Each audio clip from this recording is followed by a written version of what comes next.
We're going to take a quick look now at how to help out while we're controlling the legs and helping with this, the process of rolling somebody over into a prone position. So once again, on your back, please land it. When I'm controlling the legs like this, what my goal is to control and anchor this bottom leg so I can take the top leg and fold it over the top. As I'm here, what I'm looking at doing is taking this arm closest to his legs, because I'll always be kind of positioned more perpendicular to my client. This arm comes underneath, grabs over top, on top of the knee or thigh, somewhere up here, but closer to the lever. Obviously, it's going to be giving us a better mechanical advantage. And I'm just going to double up my arms. It can be here or here. The goal is just to be able to pull this arm in, or pull the leg in with my arms, and to lift my elbow and my shoulder here to start rolling and getting this process to happen. It's not going to be very effective on its own. But like I said, we're not looking to control the lower body on our own. I would never be trying to move from this control to here, because by naturally me having to open up my arms, I'm already giving up some control. So make sure we stay heavy with the upper body here so we can bring this arm around. We can even start lower here if you feel like it's too tight to try and get underneath the hamstrings to go more up at the calf. Bring here, and I keep that control. And I can even get here first if I feel like I have the opportunity, the client's relaxed for a bit. And as Kevin's got the upper body controlled, Kevin, I'm ready to roll over whenever you are. Okay, go ahead. I can start moving. I'm just keeping myself on top of the thighs here. We might just, because of where we're positioned, I don't get to dictate how much he rolls over. So you can see here, we kind of just went more to a recovery position at first. That was enough for me to just keep some weight with my ribs, sprawling out my hips here on the knees. And if Kevin wants to keep the client in a recovery position, great. Or if he wants to go further down to prone, there's nothing I can really do to stop that or make it happen.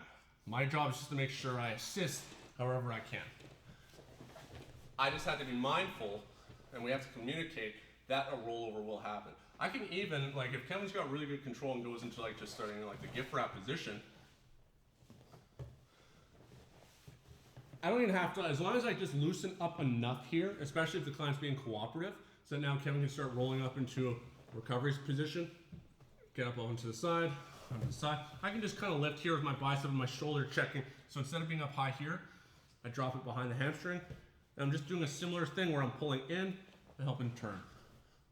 And then if you want to roll over further, I'm able to do that. I can be quite gentle with it. But if somebody's really fighting, it's going to help to just get that extra where I have this control and I have this control to now really being able to turn the legs off to the side. I just want to be mindful that I'm not holding on so tight and keeping the knees pointed up to the sky that as Kevin has control and he's trying to move the upper body, and I'm keeping the hips facing up while Kevin is trying to turn, land his chest to the side here. We're now just twisting up the client's spine.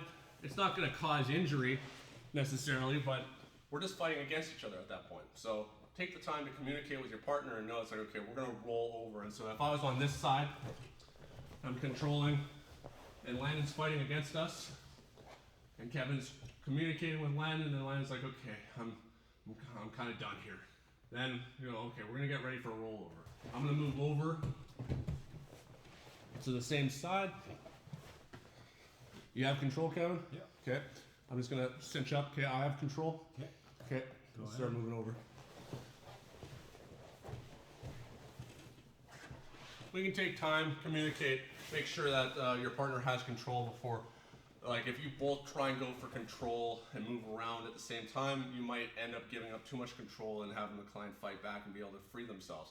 So take time to go between the two, but this is for multiple officer. Once again, upper body is the most important thing to be controlling here, and then the legs is going to be supplementary.